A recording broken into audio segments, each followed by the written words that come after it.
Prosjak. Pokušavši da pročita naslove sa korice knjiga, stona lampa slučajno ožive sloga s podsršću neona.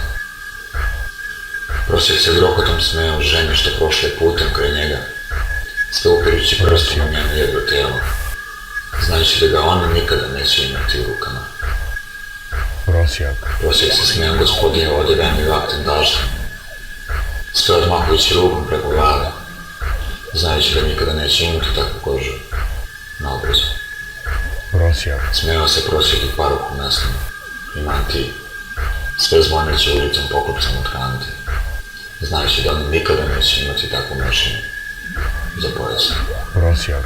Bilo smešno i kad garda prođe i da diže prašinu i umalo ne ubuši u mahu boja, jer znade da oni nikada neće imati takav otrov u srcu. Smeje se prosjak i nebu i Bogu, sjaju vasione, znajući da oni nikada neće biti takav stvaralac pakla u raju.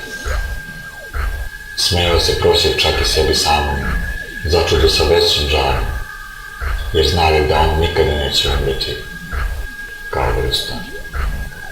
Smejalo se i nebo samom prosjeku, što se čuje po vazduhu smehom, jer znate da taj smeh i nije zarezan, baš svakom. Zasmeo se prosjek svom snu što ga usni, gomili papira zgužvan kao džak, znajući da se više nikada neće probuditi kao čovjek, već kao prosjek.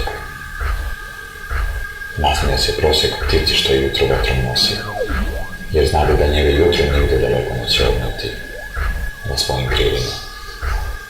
Nasmija se taj prosjek čak i svojoj majici, jer znade da nijedna majka neće biti majka tako velikog klošara koji se smeje. Nasmija se i pesnik novčiću što mu ga neko baci, znajući da taj novčić zapravo i nije novčić, kada ga bolje pogledaš, odozdo ka nebu.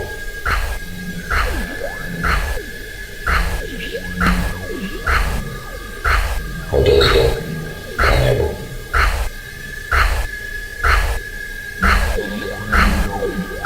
Odozdo